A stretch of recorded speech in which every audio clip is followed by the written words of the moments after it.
Have you ever been in a relationship where the silence between you and your partner felt louder than any argument? Have you sat in the quiet, wondering if their silence meant anger, detachment, or something even deeper?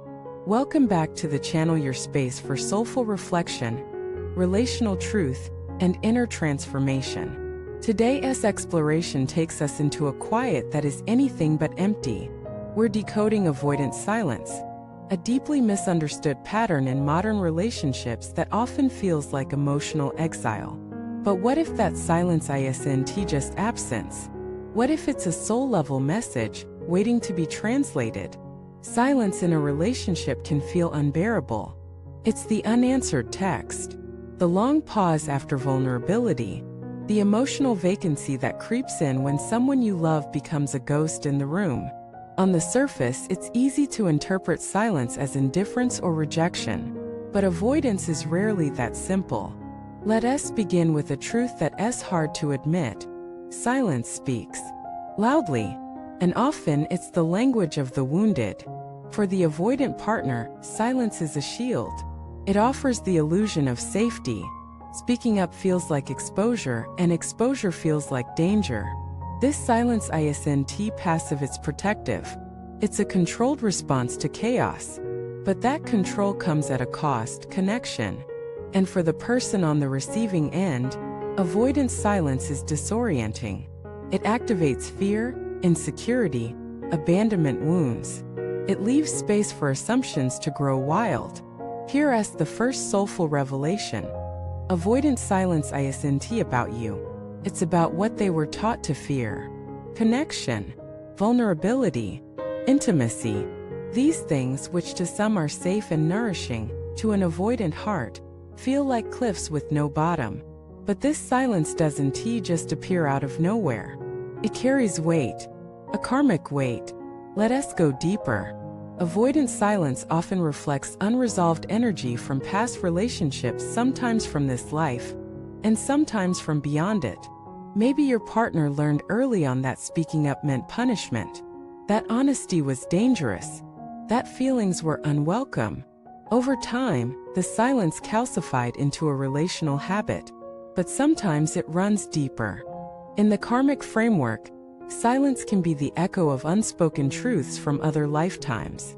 Think of a soul that once spoke up and lost everything, or a soul that stayed quiet and carried regret for centuries. That imprint doesn't just disappear. It lingers, waiting to be acknowledged. Avoidant silence, in that light, becomes a karmic residue, a pattern that repeats until the soul chooses to confront it. Maybe your relationship feels stuck in a loop. Maybe every time you open up, they disappear emotionally. Maybe conflict always ends in retreat instead of repair. That isn't coincidence. That's a karmic echo, a lesson waiting for presence. Here's the second revelation. Silence holds lessons. Yes, it hurts. Yes, it's frustrating. But inside the void is an invitation. When someone goes silent, we are forced inward. We begin asking ourselves the hard questions. Why does this silence affect me so deeply? What story am I telling myself about their withdrawal? Where have I silenced myself in my own life? These are not surface questions. They're soul deep. Avoidant silence can actually be fertile ground for spiritual awakening if you let it be. Instead of rushing to fix, explain, or chase, you can pause and feel. Let the discomfort teach you something about your own capacity to stay, to breathe, to sit with the unknown. Silence shows you who you are when no one is reassuring you. And paradoxically, it often leads you to a deeper connection, not necessarily with the other, but with yourself. You may begin to notice how much of your identity is wrapped up in being chosen, validated, understood. And then gently you start to unravel those threads. You learn to anchor into your own voice, your own presence, your own emotional truth. In this way, the very silence that hurt you becomes the silence that heals you. But we're not meant to stay in the void forever. There comes a time to bridge the gap, to speak, to break the karmic pattern with compassion. So how do you approach an avoidant partner without triggering their defenses? How do you honor their silence without betraying your own need for connection? starts with self-awareness. Check your motives. Are you speaking to be heard or to control? Are you asking for closeness or demanding it as proof of worth? Speak from the grounded place of truth, not the anxious place of fear. Instead of accusation, offer observation. Try phrases like, "When you go quiet, I feel a distance between us that scares me. I want to understand what's happening for you, not to fix it, but to be present with it." These invitations open doors. They soften walls. But remember, communication isn't just what you say. It's how you listen. When they finally speak, don't jump in to analyze, critique, or correct. Just listen. Even if the words are messy, even if the truth stings. Healing avoidance takes time, patience, and most of all, presence. You can also rebuild the relationship with new habits. Create space for silent connection times when being together doesn't require fixing or talking. Let silence be rest, not rejection. And together redefine silence. Make it a choice, not a weapon. Pause, not a punishment. A shared breath, not a barricade. Here's the third revelation. When silence is met with compassion instead of judgment, it transforms. Avoidant love doesn't have to stay distant. Avoidant silence doesn't have to be the end. But someone has to go first.